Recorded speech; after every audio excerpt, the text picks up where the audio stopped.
अस्सलाम वालेकुम, मैं हूँ आपकी होस्ट बिजनेस ऑफ वर्कस्पेस से अस्मा वाहिद। आज हमारे साथ जो स्पेशल गेस्ट मौजूद है उनका नाम है शाहिद साहब, जो कि इंटरनेशनल मार्केट को हिट कर रहे हैं प्रिंट मीडिया से।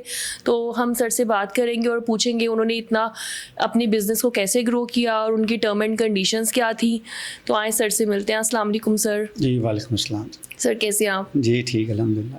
सर बताएंगे कि आपने प्रिंटिंग का जो काम शुरू किया वो कैसे शुरू किया और कितने साल लगी हैं आपको इसको इतना ग्रो करने में कि आप अब माशाल्लाह से इंटरनेशनल मार्केट में भी काम कर रहे हैं? जी, अब मैं कॉलेज लाइफ से ग्रेजुएशन करते हुए बीकॉम अपने एनवेलप्स प्रिंट कराने के लिए गया था शहर मार्केट में। तो वहाँ से ऐसा इत्तेफाक हुआ कि मुझे नहीं पता था कि ये मेरी फील्ड बन जाएगी ना। तो उससे स्टार्ट लिया, मगर एक साल बाद जैसे मेरी ग्रेजुएशन कंप्लीट हुई तो एक एक्सपोर्टर्स लोग मिल गए। तो उस चेन से मैंने प्रिंटिंग का स्टार्ट लिया, क्योंकि प्रिंटिंग के काम में बहुत से डिफरेंट फील्ड्स हैं, जैसे मेडिसिन की लहदा है और इसी तरह पब्लिशर है, कुरान पाक है, बहुत सी लहदा डिफरेंट फील्ड्स हैं। तो मैंने टेक्सटाइल सेक्टर को सिलेक्ट किया। सर ये कितनी टाइप ऑफ फील्ड हैं जो मतलब प्रिंटिंग डील कर रही है? टोटल ये कितनी होंगी? टोटल 8-10 फील्ड्स हैं, क्योंकि उसमें लोकल भी आ जाती हैं, जैसे ये बिस्किट्स वगैरह की पैकिंग है, आपका लेज़ है, ये जिस तरह की जितनी भी चीज़ें हैं आप देखेंगे हर चीज़ प्रिंटिंग से रेलिवेंट है। बिल्कुल, उसके बगैर कोई अदारा नहीं चल सकता ना। बिल्कुल, पैकिंग जितनी है वो सारी प्रिंट होती है, तो उसके ऊपर पैकिंग चीज़ें चली जाती हैं। अब आप किस जो मार्केट है उसको डील कर रहे हैं? हम टेक्सटाइल सेक्टर जितनी मेडअप से जाता है ना, बेडशीट बाहर, उसकी टोटल पैकिंग को देखते हैं।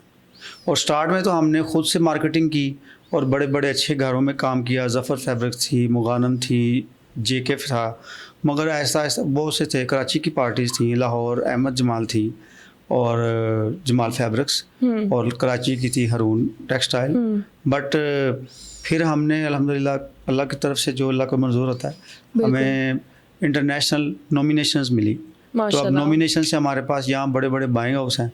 अब हमारा नाम हर मिल में जाता है कि जी ये लोग आपको सप्लाई देंगे ना, तो हम बड़े बड़ी कंपनीज को सप्लाई दे रहे हैं। अब ये बताएं कि आपने जब अपना काम शुरू किया था वो कितने पैसों से शुरू किया था और उसको डेवलप होने में कितना टाइम लगा? वो जो स्ट्रगल पीरियड है वो हमारे साथ व्यूअर्स के साथ शेयर करें, ताकि उनको पता चले कामयाबी एक दिन में नहीं मिल जाती। जो बच्चे कहते हैं कि हमने भी शुरू किया और उसके साथ ही हमें रिस्पॉन्स आना शुरू हो जाए, वो सब स्ट्रगलिंग फेज प्लीज़ हमारे साथ शेयर करें। जी, जब ग्रेजुएशन में 1 साल मेरा रह गया था, तो 1 साल मैं पार्ट टाइम चले जाता था शहर में। तो अपने कैपिटल कोई यूज़ नहीं किया, ना फादर से पैसे लिए।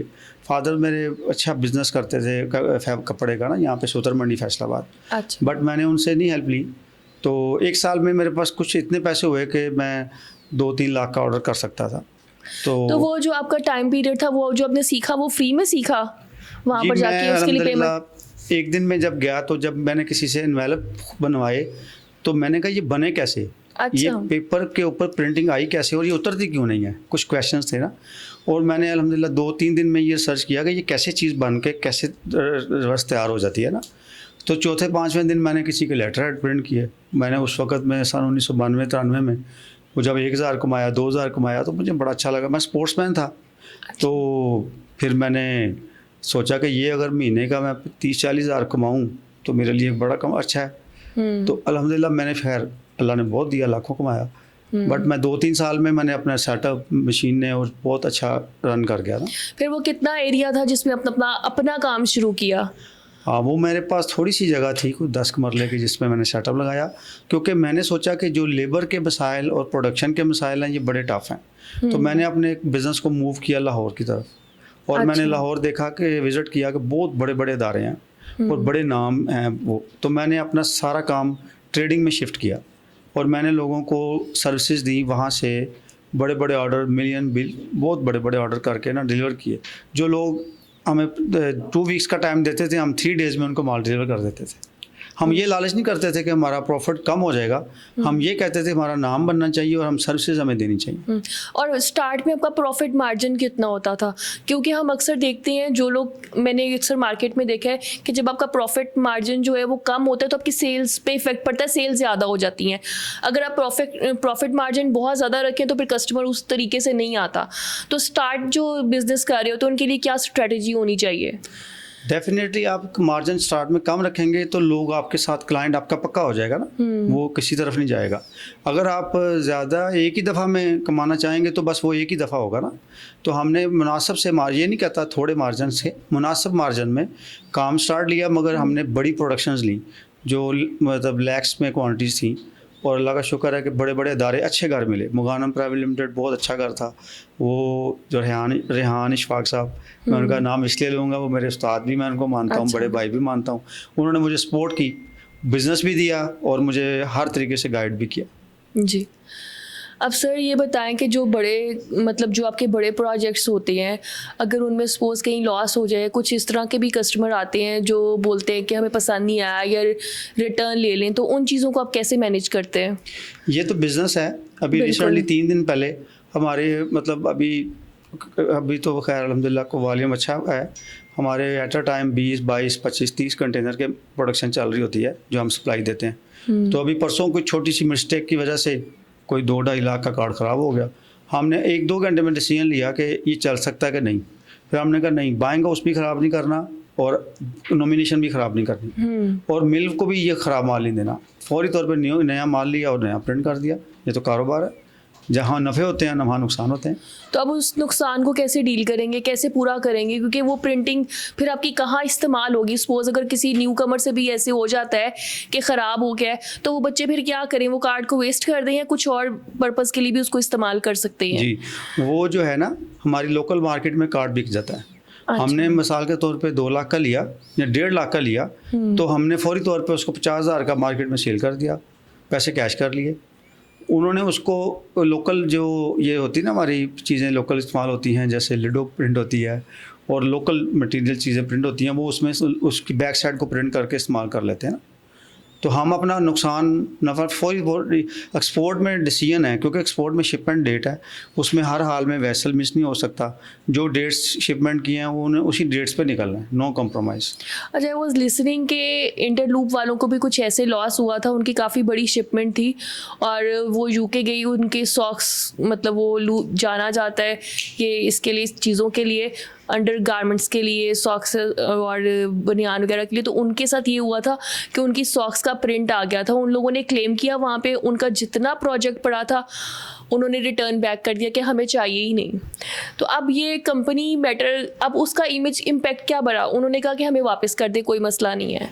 उन्होंने चीज़ें तो वापस ले ली, लेकिन उसका इम्पैक्ट ये पड़ा कि उनको और बहुत कंट्रीज से और बहुत जगहों से उनको ना कॉन्ट्रैक्ट आने शुरू हो गए कि ये लोग मतलब बेसिकली लोग पाकिस्तानियों पे ना ट्रस्ट नहीं करते। पाकिस्तानी लोगों को लगता है कि वो कौम है जो कहीं ना कहीं से कर जाती है नुकसान। तो जब आपका इमेज अच्छा बन जाता है, आपका बैकग्राउंड अच्छा होता है, इमेज अच्छा बन जाता है, तो कस्टमर खुद ब खुद आके आपको अप्रोच करता है कि प्लीज़ हमारा काम भी करें। जी, ऐसे होता है। तो आपको इससे क्या बेनिफिट हुआ जो आपको नुकसान हुआ था? अभी जो नुकसान हुआ है उसके बाद मुझे 20 कंटेनर और मिल गए हैं। वही कि आपको उन्होंने इमेज देखा, बनाने में टाइम लगता है। हमें कभी भी कोई लॉस होता है तो हम कंपनी की जाके मिन्नत समाजत नहीं करते कि इसको इस्तेमाल कर लें, इसको चला लें। हम ना अपनी कंपनी ख़राब करते हैं, ना अपना बाइंग हाउस ख़राब करते हैं, ना ही जो नॉमिनेशन है वो ख़राब करते हैं। हम कोई रिक्वेस्ट नहीं करते। जहाँ पे हमारे से गलती हो जाती है हम उसको बर्दाश्त कर लेते हैं। उससे फ़ायदा ये होता है कि कभी भी हमारा क्लाइंट जो है ना, वो ये नहीं कहता कि यहाँ पे हम फंस जाएंगे या लेट देर सवेर हो जाएगी ना। इस तरीके से हम सर्विसेज, जिसकी सर्विसेज अच्छी हैं, जो टाइम की कदर करता है ना, वो मेरे ख्याल में कि वो कामयाब हो जाता है। और जो टाइम का कदर नहीं करता, जो दिन को दिन ना समझे, रात को रात नहीं, तो फिर मेरे ख्याल में वो लोग कामयाब नहीं होते। बिल्कुल। अच्छा सर, हमें ये बताएं कि वो बच्चे जो इंटरनेशनली मार्केट में काम करना चाह रहे हैं, उनको क्या सजेस्ट करेंगे कि वो किन किन पॉइंट्स को हाईलाइट करें या किस तरह से अप्रोच करें इंटरनेशनल मार्केट को? क्योंकि आप तो काम कर रहे हैं, तो वो सजेशंस हमारे साथ भी शेयर करें प्लीज़। जी, आजकल मीडिया का दौर है। आजकल आपने ग्राफिक्स को ना थोड़ी सी समझ होनी चाहिए।